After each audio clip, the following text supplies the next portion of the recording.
Hello everyone and welcome back to the channel. आज हम लोग न्यूरोप्लास्टिसिटी डिस्कस करने वाले हैं। एग्जैक्टली होता क्या है न्यूरोप्लास्टिसिटी, ब्रेन अपने आप को हील कैसे करता है, अडेप्ट कैसे करता है एंड लर्निंग कैसे होती है। मुझे पता है न्यूरो के बहुत सारे टॉपिक्स हैं, बहुत मुश्किल भी लगते हैं, but I am here to make it easy for you. तो न्यूरोप्लास्टिसिटी एग्जैक्टली होता क्या है? It is the ability of the brain and the nervous system to change the structure and function in response to different experience.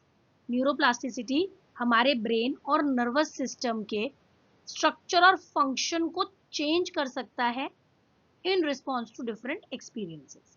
तो basically structure and function nervous system या brain का change होना is known as neuroplasticity.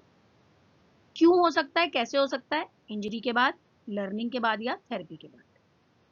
अब आप सोचोगे कि injury के बाद तो समझ में आ रहा है कि भाई कोई चोट लगी और उसके बाद हमारा जैसे फॉर एग्जांपल स्ट्रोक हो गया, तो उसके बाद फिर हम दोबारा से रीऑर्गेनाइज करते हैं, दूसरे पार्ट्स को रीट्रेन करते हैं।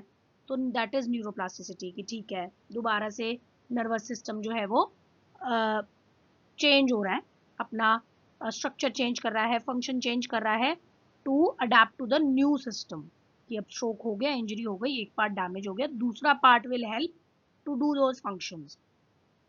अब लर्निंग में जैसे फॉर एग्जाम्पल आप गिटार सीखते हो, गिटार तो बचपन से आपको आता नहीं होता, एक स्किल है ना, तो वो भी न्यूरोप्लास्टिसिटी है। क्योंकि जब आप गिटार सीखोगे तब वो दिमाग में जो स्ट्रक्चर्स हैं, आपके जो ब्रेन में स्ट्रक्चर्स हैं, वो चेंज होंगे, ठीक है। और न्यूरल कनेक्शंस जो है वो स्ट्रांग होंगे, नए बनेंगे, स्ट्रांग होंगे। जितना आप सीखते जाओगे, प्रैक्टिस करते जाओगे, उतना आपको आता। ऐसा नहीं है कि एक दिन गिटार बजाया सीख गए, एक दिन बजाओगे, 10 दिन बजाओगे, एक महीना बजाओगे, एक साल बजाओगे, धीरे धीरे धीरे धीरे करके आपकी लर्निंग होगी। जितना प्रैक्टिस करोगे उतना लर्निंग होगी, उतने न्यू न्यूरल कनेक्शंस बनेंगे, उतना ही आपके दिमाग में न्यूरोप्लास्टिसिटी काम करेगी। बेसिकली न्यूरोप्लास्टिसिटी हो रही है ये, जो भी आप नया सीख रहे हो, गाड़ी चलाना सीख रहे हो, बाइक चलाना सीख रहे हो, कुछ भी। एंड थेरेपी, थेरेपी मतलब जैसे हम फिजियोथेरेपी करते हैं, ऑक्यूपेशनल थेरेपी करते हैं, that is also work of neuroplasticity. क्यों? क्योंकि आप थेरेपी में नहीं सिखा रहे हो जीरो से। किसी को स्पाइनल कॉर्ड इंजरी हो गई, आप उसको बार बार रोज सेम एक्सरसाइज करा रहे हो सो दैट ब्रेन में न्यूरोप्लास्टिसिटी हो और वो न्यू एक्सरसाइज सीखे। क्योंकि बहुत सारे बच्चों को ऐसा लगता है न्यूरोप्लास्टिसिटी का मतलब होता है कि ब्रेन का वो हिस्सा प्लास्टिक बन गया। नहीं, ऐसा नहीं है। सो जो भी कुछ नया हो रहा है, रीलर्न हो रहा है, दैट इज ऑल्सो न्यूरोप्लास्टिसिटी, ठीक है। तो इंजरी मतलब ब्रेन जो है इंजरी के बाद होगा, मतलब ब्रेन अपने आप को इंजरी से हील करने की कोशिश करेगा, इसीलिए न्यूरोप्लास्टिसिटी होगी। लर्निंग में ब्रेन जो है वो नए पाथवेज बनाएगा नई स्किल को सीखने के लिए, तो न्यूरोप्लास्टिसिटी होगी। एंड थेरेपी में ब्रेन रीलर्न करेगा लॉस्ट फंक्शंस को, जैसे कि लिखना भूल जाते हैं, स्ट्रोक वाले पेशेंट्स, लिखना पहले आता होता है, बाद में स्ट्रोक हुआ तो लिखा भी नहीं जा रहा। तो जो रीलर्न कर रहे हैं फंक्शंस, उसमें भी न्यूरोप्लास्टिसिटी होती है। Okay, it is the basis of rehab and skill learning and memory. तो ये तो समझ आई गया हमें कि रिहैब भी न्यूरोप्लास्टिसिटी से होगा, स्किल लर्निंग भी एंड मेमोरी। चलो लेट्स मूव फॉरवर्ड।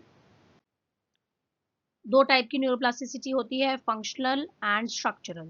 फंक्शनल मतलब shift of function from damage area to another.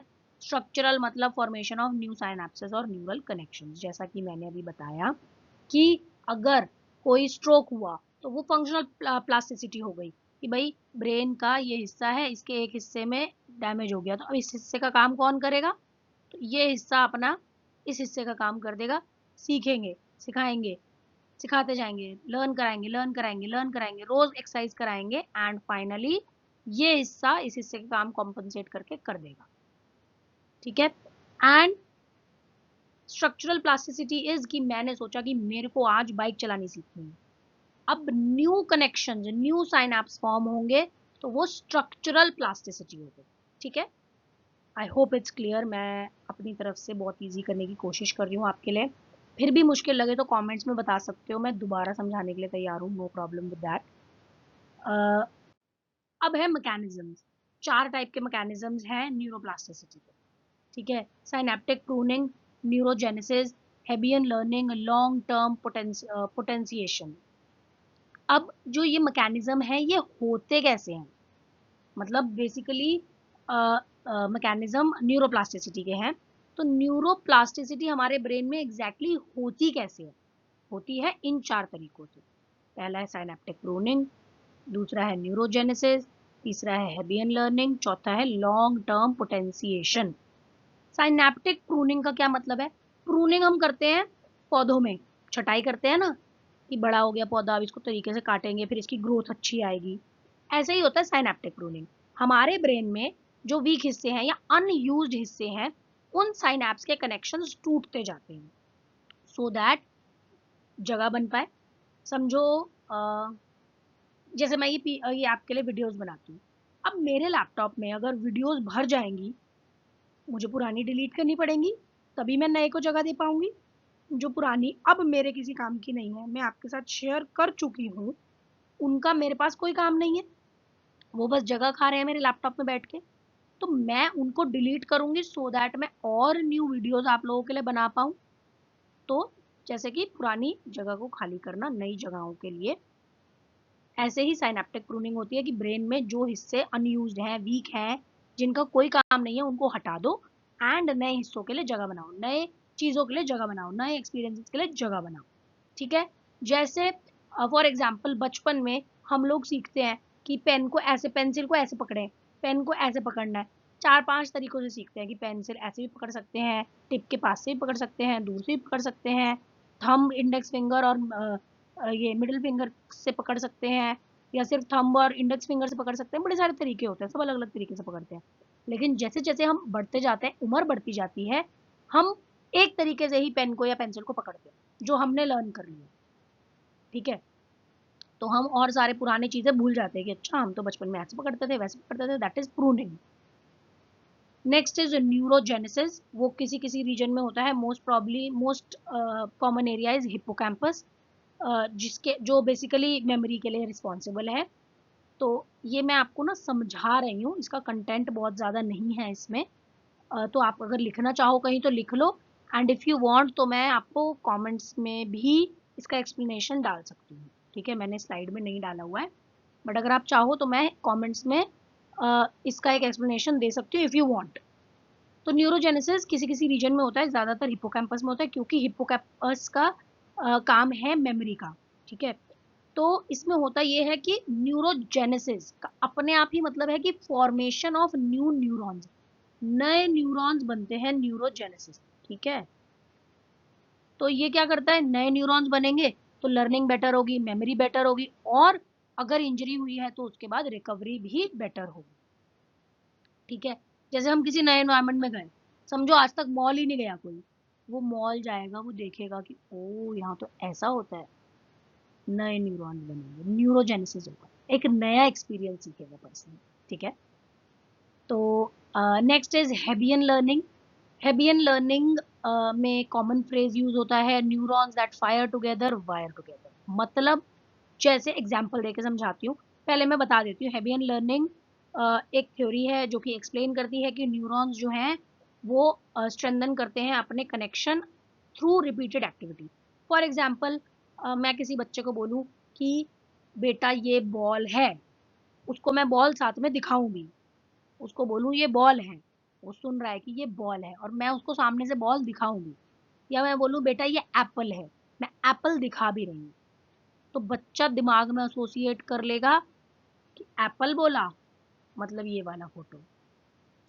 मतलब ऐसी लर्निंग करवाते हैं ना हम, कि बॉल तो बॉल की फोटो दिखाएंगे बच्चे को, तो दो चीजें साथ में एसोसिएट हो गई है।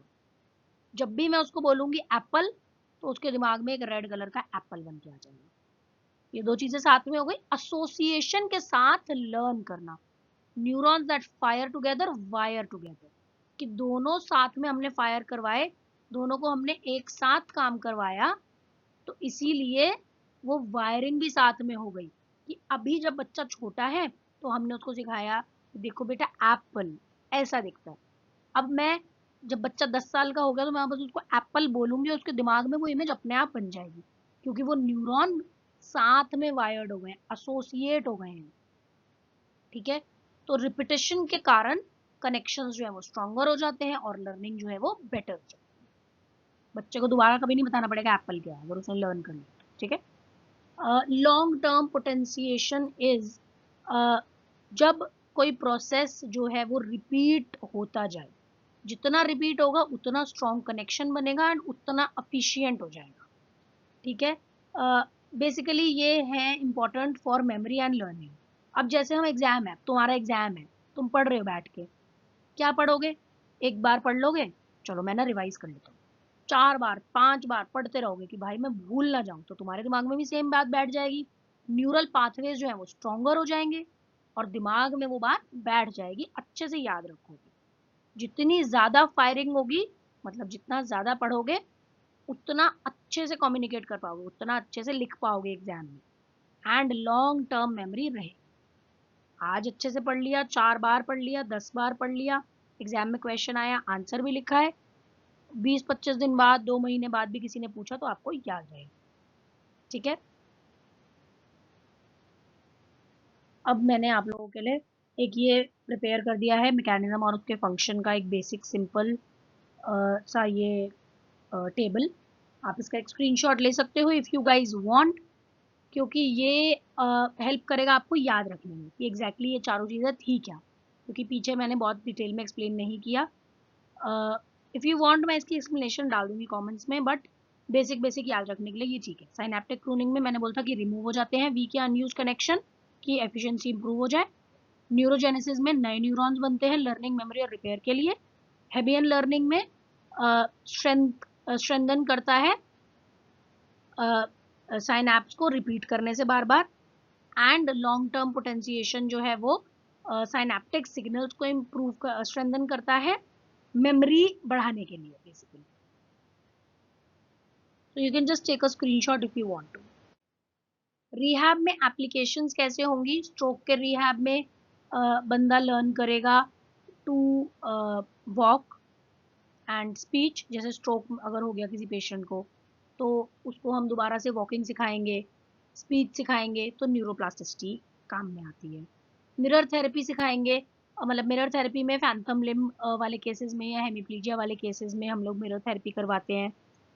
मिरर थेरेपी आई होप आपको पता है, अगर नहीं पता तो बता दो, मैं कमेंट्स में आपको वो भी समझा दूंगी, बिकॉज आई एम अज्यूमिंग अगर आप ये वीडियो देख रहे हो न्यूरो का इतना डिटेल्ड, तो आपको मिरर थेरेपी आनी ही चाहिए। Then constraint induce movement therapy and task specific training. Constraint induce movement therapy अगर नहीं पता तो वो बता देती हूँ, क्योंकि वो शायद मुश्किल हो किसी किसी के लिए, उतनी कॉमनली यूज नहीं होती। मिरर थेरेपी तो हम लोग बहुत कॉमनली यूज करते हैं। Constraint induced movement therapy basically ये है कि जहाँ पर जो अनअफेक्टेड लिम्ब है उसको हम रिस्ट्रिक्ट कर देते हैं या कॉन्स्ट्रेंट कर देते हैं, एंड जो अफेक्टेड लिम्ब है उसी को बार बार यूज में लाते हैं। मतलब अगर पेशेंट का राइट साइड पैरालाइज हो गया है, अफेक्टेड साइड जो है वो है राइट साइड, तो हम पेशेंट का राइट साइड रिस्ट्रिक्ट कर देंगे, उसको बोलेंगे कि राइट साइड को यूज नहीं करना है, एंड जो आपका लेफ्ट साइड है, मतलब जो कि अफेक्टेड साइड है, आपने उसी को यूज करना है। राइट साइड को बांध देंगे, कवर कर देंगे, ग्लव में डाल देंगे और पेशेंट को फोर्स करेंगे कि आप लेफ्ट ही यूज करो। ठीक है, इससे होगा क्या? पेशेंट एक तो क्या होता है ना कि जो हाथ अफेक्टेड है उसको यूज नहीं करता, तो उससे लर्न हो जाता है नॉन यूज, मसल्स और वीक होती रहती है। मसल्स का फंडा है पता है ना, यूज इट और लूज इट। तो पेशेंट यूज ही नहीं करेगा मसल को, तो वो लूज होती रहेगी और ज्यादा। जो उसके बोला था ना अभी, प्रूनिंग हो जाती है साइनैप्स की, आप यूज नहीं करोगे वो छट छाट देगा, छटाई हो जाएगी उसकी। तो इसीलिए जितना यूज कर सको उतना अच्छा है। ठीक है, टास्क स्पेसिफिक ट्रेनिंग में क्या होता है कि पेशेंट को रिपीटेड प्रैक्टिस करवानी है मीनिंगफुल टास्क की जो स्पेसिफिक है बिल्कुल, जैसे ब्रश करना, जो उसके लिए इंपॉर्टेंट है काम।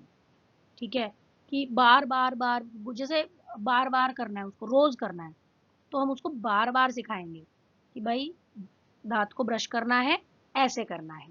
तो रिपीटेड प्रैक्टिस करवाएंगे तो वो task specific training, task oriented training हो जाएगी कि एक टास्क रिपीटिशन से बार बार करवाएंगे, स्पेसिफिक होगा एंड फीडबैक भी मिलेगा कि अच्छा आज आपने ऐसा किया, कल आपको ऐसा करना है, ठीक है।